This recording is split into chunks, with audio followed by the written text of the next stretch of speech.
Bonjour à tous, bienvenue sur la chaîne Cult & Click, je suis Kerr, je suis avec Big B et Cardell. Bonjour Salut les amis. Et on est là pour vous parler d'une série anglaise diffusée sur BBC Two, Peaky Blinders, lancée en mars 2014. Série créée par Steven Knight avec Cillian Murphy, qu'on avait vu notamment dans 28 jours plus tard, ou aussi dans Inception. Batman Begins. Batman Begins, bien ouais. évidemment. C'est un des acteurs fétiches de Christopher Nolan. On retrouve également Paul Anderson, qui est un des acteurs qui monte vraiment très fort dans les films aujourd'hui à Hollywood.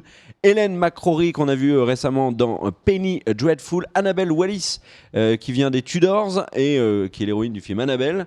Eh oui, ça s'invente pas. Et Sam Neill, le Dr Grant de Jurassic Park. Et puis comme vous le voyez actuellement sur l'affiche également, Tom Hardy à partir de la saison 2. Dans cette vidéo, on va vous parler rapidement de ce qu'on a pensé de Peaky Blinders sur les saisons 1 et saison 2. Et on va vous parler du premier épisode de la saison 3, car oui, nous sommes en mai et en ce début mai 2016, nous avons eu la diffusion du premier épisode de la saison 3 de Peaky Blinders, une série qui nous plaît, et donc on va en parler sur la chaîne.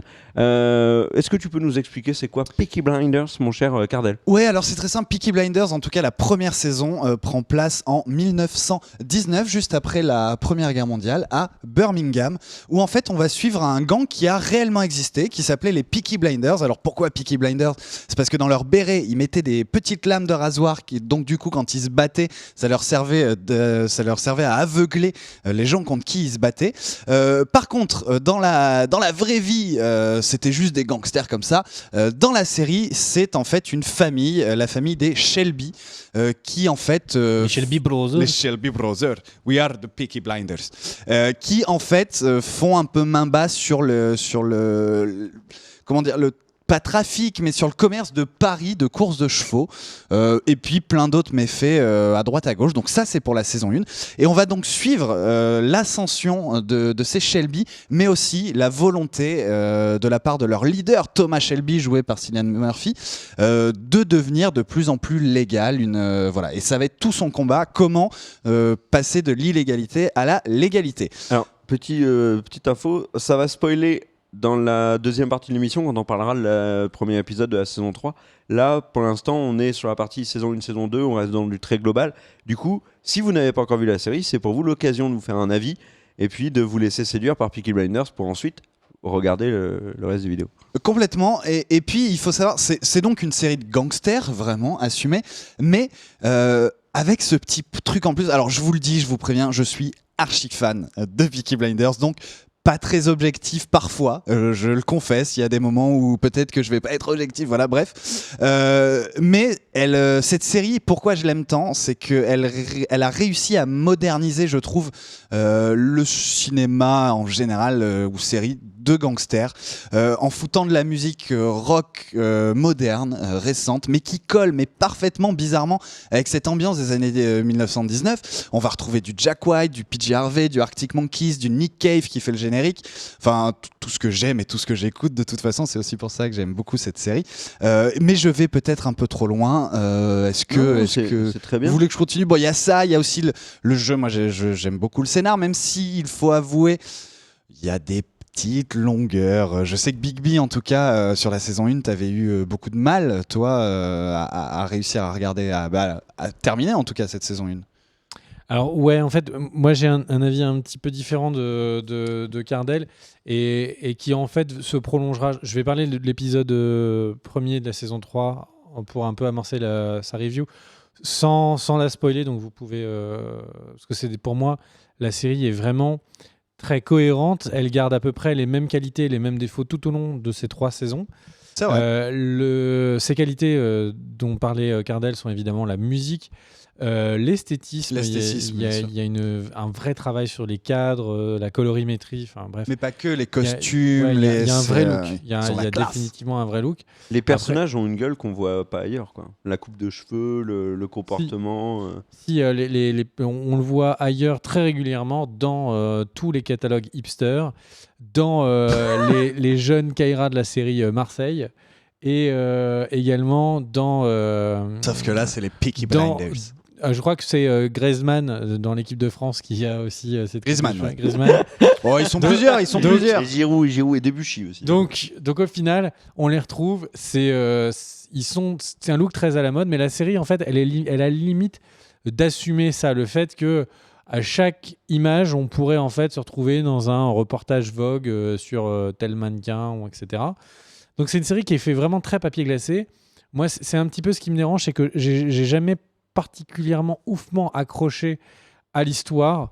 Il pourrait devenir légit ou il ne pourrait pas devenir légit pour l'instant. J'ai pas réussi à vraiment m'y faire. Le personnage du frère qui est joué par Paul Anderson, j'ai trouvé qu'il a jamais, même s'il sait être sombre, il a jamais une noirceur qui m'a vraiment fait flipper. Surtout c'est juste torturé, quoi. Il est très torturé, mais on est presque à la limite du surjeu qui me dérange un peu. Et pareil pour Cillian Murphy, il est bien, mais c'est toujours un peu trop surjoué, un peu trop sûr de lui, un peu trop. M'as-tu vu? Donc c'est un petit peu dommage. Et du coup, c'est pour ça que j'ai toujours eu un peu de mal à accrocher. J'ai toujours apprécié regarder cette série parce qu'elle propose toujours de très belles choses. Et c'est le cas donc pour l'épisode 1 de la saison 3. Il y a beaucoup de belles choses, beaucoup de vraiment de belle esthétique. Par contre, en termes de fond, c'est toujours bien, mais sans plus. Moi, je suis pile entre vous, même si je suis bizarrement à l'écart là actuellement sur le plateau. Je suis entre vous, c'est-à-dire que je suis pas aussi dur que Greg. Je trouve que c'est vrai que la série a ses longueurs et qu'elle m'intéresse pas forcément tout le temps, que parfois elle est tellement lente que je vais décrocher puis plus vraiment dormir suivre. 1 heure ou 2. Non, mais par contre, c'est vrai, l'esthétisme, etc. Par contre, Cillian Murphy, je trouve vraiment très bon dans cette série. Excellent. Il est vraiment très bon. Et là où c'est assez paradoxal, c'est que je trouve qu'il n'a pas le physique de l'emploi. C'est-à-dire qu'il n'a pas la tête du mec qui va gérer un gang. Et ce qui est drôle d'ailleurs, c'est que quand les Peaky Blinders est sorti, petite anecdote, la presse était absolument persuadée que le chef du gang, c'était Paul Anderson, son frère. Mais dans la série aussi, pendant un moment au tout début de la saison 1, ouais. Et tout le monde était persuadé que c'était Paul Anderson qui était le big boss des Peaky Blinders. Et je me suis dit, quand moi j'ai regardé le premier épisode, je me suis dit, c'est quand même bizarre d'avoir pris Cillian Murphy et de lui donner finalement le second rôle, alors que le mec qui a le premier rôle n'est pas du tout connu. Et en plus, dès les premières minutes de la série, on comprend qu'il a moins de potentiel que Cillian Murphy. Et vraiment, Cillian Murphy est très bon. Moi, il y a quand même au niveau des acteurs, il y a en l'occurrence, c'est deux actrices. Hélène McCrory est très bien dans cette série. Qui joue en fait la tante des Peaky Blinders. C'est un peu j'allais dire la mère Macrel, mais non, c'est la matrone. Oui, voilà. C'est la matrone. Elle joue vraiment très bien. Et pour l'avoir revue après dans Penny Dreadful aussi, c'est vraiment une excellente actrice. Et alors, Annabelle Wallis est divine dans cette série. Elle l'était déjà dans les Tudors. Pas sur Annabelle mais Wallis. Annabelle Wallis, moins dans la saison 3, dans le premier épisode, elle est un peu agacée. Mais dans la saison 1, elle est tellement divine que t'en tombes amoureux comme c'est Tommy son nom. Thomas, ouais. Mais il appelle tous Tommy. Tommy Shelby, donc Cillian Murphy, il tombe amoureux d'elle. Donc ça fait partie de ces trucs qui ont du charme dans Peaky Blinders. Mais globalement, c'est une série que je suis avec intérêt.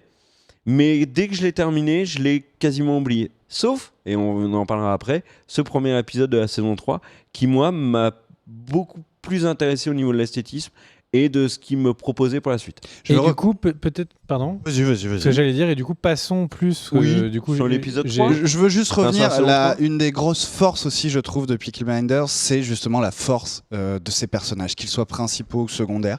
Ils ont tous vraiment un vrai background, en fait, tu le sens. On sent beaucoup les stigmates, justement, sur chacun des personnages de la Première Guerre mondiale. C'est souvent une des premières questions qu'ils posent, c'est est-ce que toi aussi, t'étais en France, quel régiment, machin. Tom Hardy, dans la saison 2, son personnage, ce qui est marrant, c'est que soit on l'adore, soit on le déteste, vraiment, ce personnage de Tom Hardy. J'en ai rien eu à faire, sincèrement. Ah, mais si, il pouvait disparaître, c'était un joli caméo, ciao, bisous. Mais tellement pas, c'est lui qui dénoue, c'est lui qui dénoue toute l'intrigue de la saison 2, c'est son personnage, c'est lui, c'est son gang qui dénoue toute l'intrigue de cette saison 2. Le père aussi de des Shelby que l'on voit à un moment très rapidement, je crois que c'est 1 ou 2 épisodes. Tony pas plus. Flanagan de Sons of Anarchy. Exactement, et justement ce que j'aime bien aussi, et tu fais bien de parler de Sons of Anarchy, c'est que je retrouve dans l'idée de la série Peaky Blinders, je retrouve énormément de Sons of Anarchy dans cette espèce de tête qui était comment il s'appelait d'ailleurs dans Sons of Anarchy, le héros, le principal. Jack Steller. Voilà, Jack Steller. Je retrouve beaucoup de Jack Steller dans Thomas Shelby, justement, dans cette envie d'essayer d'amener, de porter sa famille vers le légal, entre guillemets, mais en tout cas de la faire grandir avec lui et tout. Je retrouve beaucoup de Sons of Anarchy dans Peaky Blinders. Je sais pas, toi. Beaucoup plus insouciant, Jax. Oui. Il veut bien faire, mais tu sens que souvent la situation lui échappe complètement. Alors que là, Shelby, il gère quand même mieux sa barque. Tu le fais pas chier. Tu commences saison 2 quand même à voir qu'il est parfois... mais tu le fais pas chier. Il a du cul quand même. Alors, on va du coup passer, attention, sur la deuxième partie, où on va faire donc du coup un peu plus de spoil sur on va au moins dire où en est la épisode série, quoi. de la saison 3.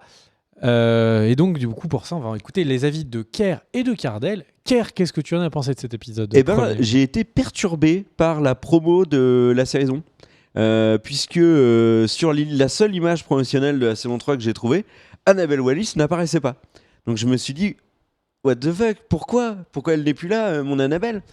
Et l'épisode commence, donc pour tout dire, Thomas Shelby se marie avec quelqu'un, on ne sait pas qui. Ça va spoiler vénère. Ah oui, un petit peu, forcément. Donc du coup, on se retrouve aussi 2 ans plus tard. Voilà, on se retrouve 2 ans plus tard. Oui, et tout a changé. C'est incroyable à quel point tout a changé dans depuis que les Peaky Blinders bossent pour Churchill. Et là, il se marie avec quelqu'un, on ne sait pas qui. Et la bonne surprise, c'est que c'était Annabelle Wallis. Il bosse déjà pour Churchill dans la saison 2. Enfin, c'est à la fin qu'il y a un deal avec Churchill. Hein. C'est Churchill qui, au départ, avec Sam Neill, qui fait un peu l'escroc, voilà, mais c'était quand même Churchill au-dessus. Oui, mais là, c'est clairement voilà. Churchill qui l'a sorti de la tombe et qui lui a dit maintenant. C'est bien cette scène fin de saison 2 d'ailleurs.